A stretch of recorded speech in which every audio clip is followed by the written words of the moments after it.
for ensuring that America remains the undisputed leader, not only in Bitcoin and crypto, but also technologies like prediction markets, artificial intelligence, and much more. The most important priority is for Congress to send the Clarity Act to your desk for your signature.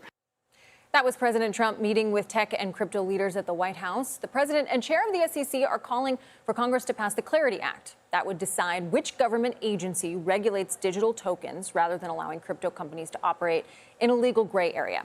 Let's bring in the co-founder and CEO of Coinbase, Brian Armstrong. He was at that meeting yesterday.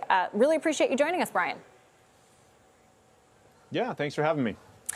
Okay, so let's get really concrete here. You've spent years saying the biggest problem in American crypto is a lack of regulatory clarity. So if the Clarity Act passes the Senate in September, which it's up for a vote then, ultimately becomes law, what changes for an ordinary Coinbase customer that actually makes them safer?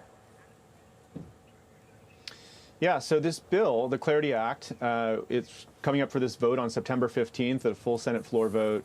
It has a number of consumer protections that would make sure something like FTX could never happen again. It has strong tools for law enforcement to go after illicit activity. It also has the opportunity to create new products in crypto that would benefit Americans, including earning rewards on their stablecoin balances, the ability to go raise capital in crypto, capital formation or issuing securities. Like that's something that could be much more efficient, have lower fees.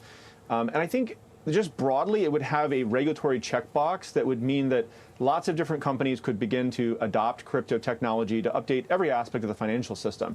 People sometimes still have this misconception that crypto is really just about Bitcoin, and it's great that the Bitcoin price is now coming back up, but it's really updating all aspects of financial services, and it's how America is going to continue to lead as a financial and technology hub. I covered the FTX saga and that trial, so I definitely remember that. But I want to push you because one of the criticisms I hear from people about the Clarity Act is that it could make the rules clearer but weaker. So how do you make sure companies can't take something that looks and feels like an investment, call it crypto, and then end up giving ordinary people fewer protections they'd have if they bought a stock? Yeah, so I really disagree with that. I mean, the current status quo today is that there isn't much clarity about what the rules are. And so we are seeing a lot of ordinary Americans get harmed by using some of these products. Sometimes they're offshore. A lot of the crypto business has gone offshore to other countries, totally outside the U.S. purview or regulatory perimeter. So this bill creates lots of consumer protections. It has about 100 pages of text that's new tools for law enforcement here in the U.S. It strengthens America's soft power around the world and can repatriate a lot of these funds and bring it back on shore. So it's definitely a strong pro-consumer protection bill. It's a pro-law enforcement bill. It's good for the banks. It's good for crypto companies. And therefore, it's good for ordinary Americans. So one of the things that, as people talk about the Clarity Act that I've heard is, this is exactly what we didn't want to happen with crypto. Sort of the OG crypto brothers that were really liked the fact that there was something that pushed back against the profound distrust of governments and financial institutions. I mean, Coinbase, you're an S&P 500 company. You work with some of the world's largest financial institutions. You're lobbying Congress, appearing at the White House. What do you say to people that think that crypto has just embraced the establishment? Yeah, I mean, that's certainly a comment that I've heard from people as well. And I think the very early people who got into Bitcoin around, 2012 or 2011, some of them were almost like anarchists. They didn't want anything to do with the government. But what we realized is that for this technology to actually benefit people around the world, you have to work within the existing system. And unfortunately, in the last administration under Gary Gensler, he really kind of went to war against crypto and unlawfully tried to attack it and curtail the entire industry in the U.S. And it was because of the lack of regulatory clarity that bad government could actually take away our freedoms. So as I've worked on this Clarity Act, along with all the hard work the Senate and the House have put into it, what I've made the point to folks is that by having clear rules, it actually protects consumers and it protects us from bad government or overreach, which might try to take away our freedom. So it actually accomplishes both at the same time.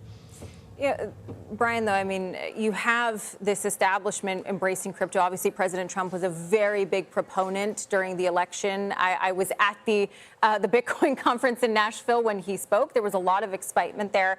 But his family has also made enormous sums of money from crypto while his administration is essentially rewriting crypto policy. Does that conflict of interest damage the credibility of the reforms that you're pushing for, that clarity that you're pushing for? Yeah. So I know that the Senate and the White House are working on some ethics provisions which could go in the bill, and obviously I defer to them on what they think is best there.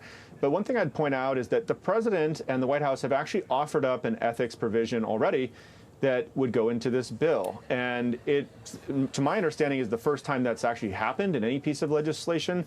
It's not typically a requirement of the executive branch to have that, but in this case, the president has offered up something which would require putting any of these assets for him and his spouse into but Brian, a what would blind you trust, say to for a instance. Coinbase customer that says, hey, I just feel like I want to be part of this, and I feel like the president and his family are rewriting the rules to their own benefit, and I'm not getting to be part of that rewriting?